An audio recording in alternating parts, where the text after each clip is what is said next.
Hi everyone, welcome back to Lockdown Writing Class session number 9. Number 9 already, we're more than halfway through. This week we're going to be talking about theme. Theme.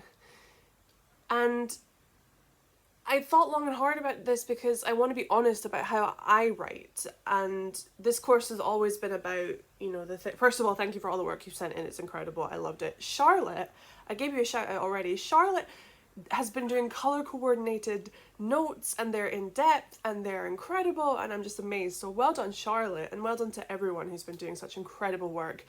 And so a big shout out and thank you for your emails. Addie and the Cursed Book of Curses, I loved. I love the name Addie. I do. So that was great. Thank you for sending that. I'm so glad your school is watching. That's great. So just get that into the video quickly because I do love hearing from everyone, and I don't answer back usually on email, but I just want to make sure you know that I'm getting them and I love them. So on to theme. I want to be honest about how I work, which is, let me get my noisy phone out of the way. It's been a busy week and everybody wants something from me. Okay, so theme. How I work is I sit down and do that first draft. Remember what we talked about? I do a lot of things beforehand, things that we've talked about, like the ideas. I get my elevator pitch ready, I get my synopsis ready, I think about all the characters, all the ensemble characters, what do they want, what are they afraid of. I do all of that work. I think about what kind of narrative voice I would like to use, point of view, that kind of thing. All the stuff we talked about, I do that in advance. But when it comes to theme, I don't sit down before I start a first draft and think, what are my themes going to be? And if you don't know what theme is an idea or a concept that is seen throughout the story. So, for example, in what's a book that everybody will know?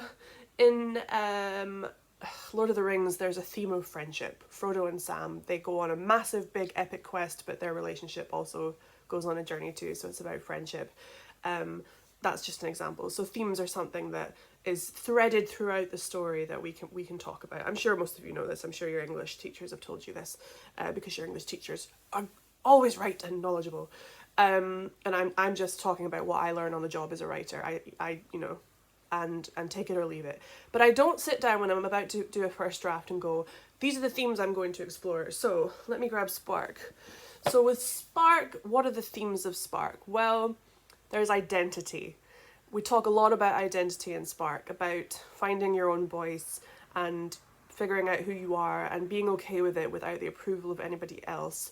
There's also witchcraft. That is a theme of kind of Spark. It's all about, the witch trials, and there's a little, I would say, a political theme running through Spark, because it's about somebody young and someone who doesn't have a lot of power, which is Addie, going up against her parish council who do have the power.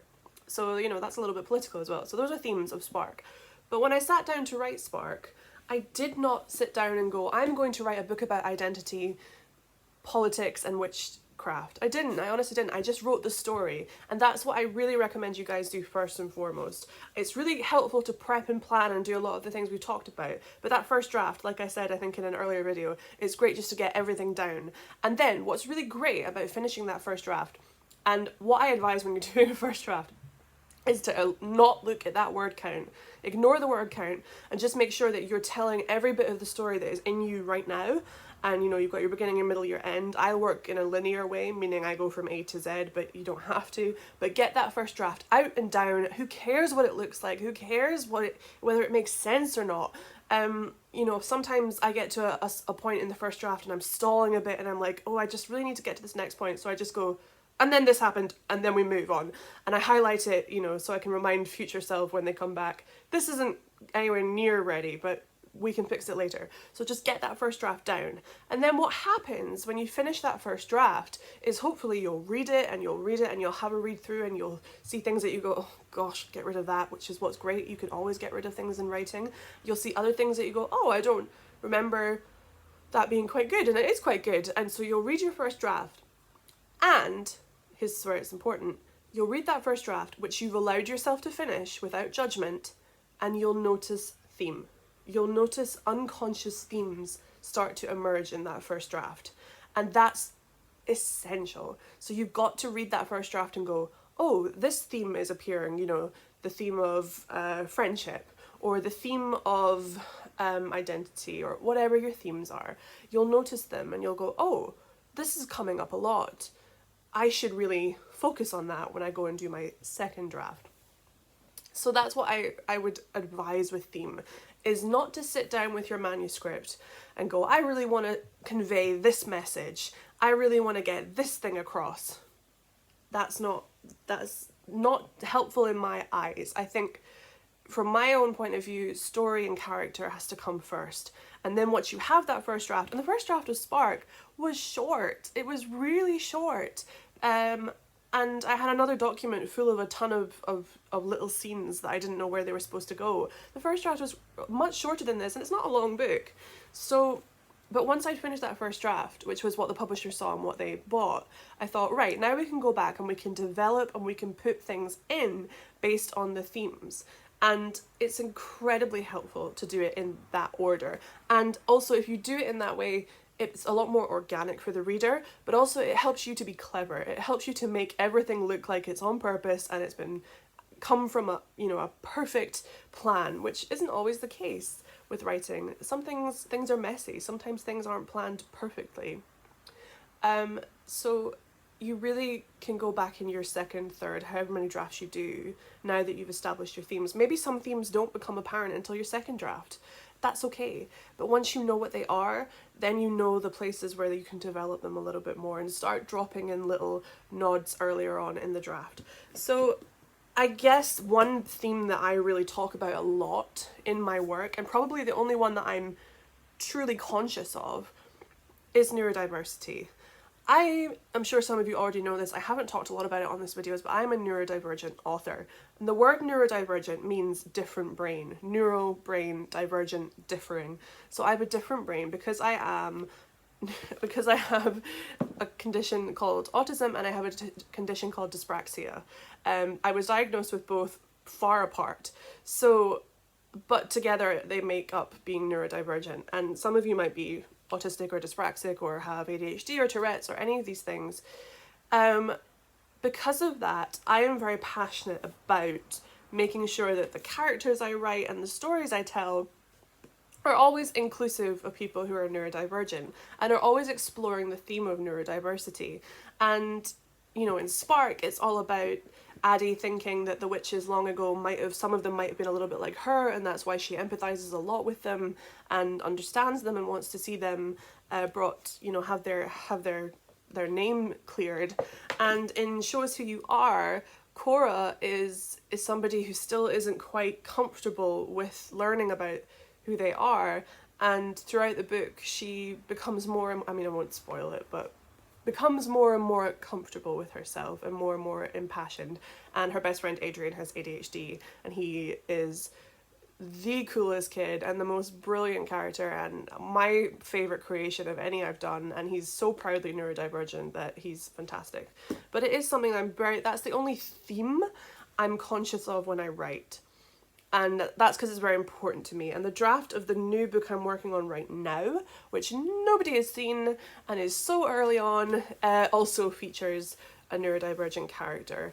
And all of the pitches that I have out at the moment, you know, those elevator pitches and the synopsises we talked about have neurodivergent characters in them, because I just feel that it's really important to me and to people like me to have all different kinds of stories. You can't just have a million versions of a kind of Spark. That would not be great. You have to have different versions of the story, and there are so many different ways to be neurodivergent. So that is a theme I explore a lot.